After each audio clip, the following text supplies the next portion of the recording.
Talk to me about the past 6 months worldwide and maybe in this country. We've obviously seen things locked down.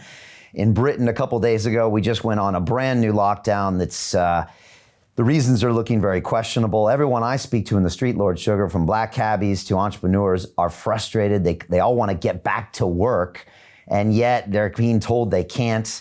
What do you think is the next way forward? And do you think people miss being in that physical work environment? And do you think companies can exist? On lockdown one, I was a big advocate as the figures started to improve and look better. I was a big advocate for saying, get back to work. It's all very well sitting at home in the comfy of your home in front of a laptop and saying you're working from home. I don't like it, but I'm old school. I don't like it. I like you in the office. I like you back in the office. I'll tell you why I like you in the office, because what you don't realize when you're in the office is the amount of interaction that you have on a day-to-day basis with your colleagues. You know, where's the file on Mr. Smith? Where's the invoices for Joe? Where's this? Where's that? That kind of interaction during the day is very, very big. Plus your head, you know, you want to get up, you want to get out, you want to go to work, you want to go to your office, right? So I would say 90% of the people that work for me think that way. And there are, of course, in other companies, particularly the civil service, for example, where this was like manna from heaven. You know, please, Prime Minister, keep saying, if you can work from home, work from home. So they loved it. They lapped it up.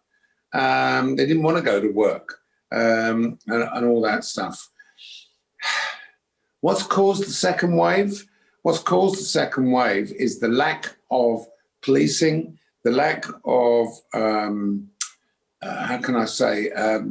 making sure that people stuck to the rules of, you know, social distancing and all that stuff.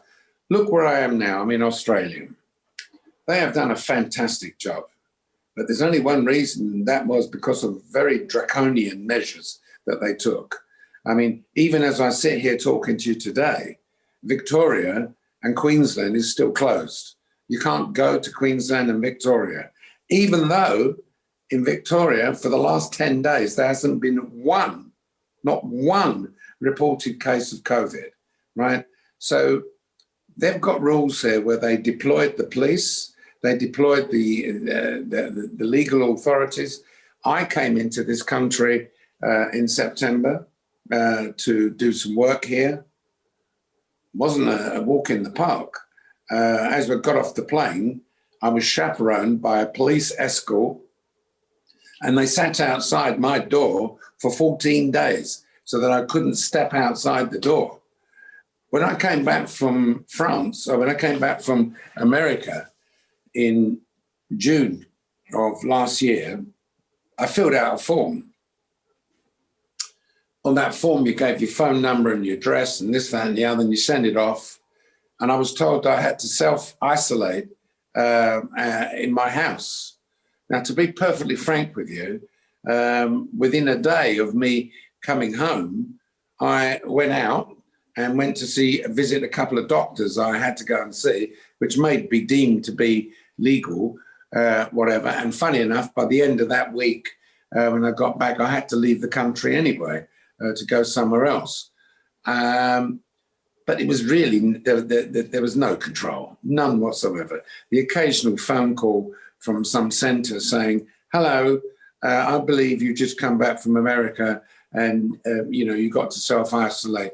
Do you understand what the rules are? Yes, I do. Thank you so much. Bye. And then you go out to the and do what you want to do. So I think the policing of it has been pretty bad, actually. So really, that's it. Mind you, having said that, Australia's got 23 million people. They're not that condensed in any one area as we are in London. It would be very hard to deploy services of the police. We're already thin on the ground as far as they're concerned. Maybe they should have brought the army in. I don't know. But certainly there hasn't been enough policing.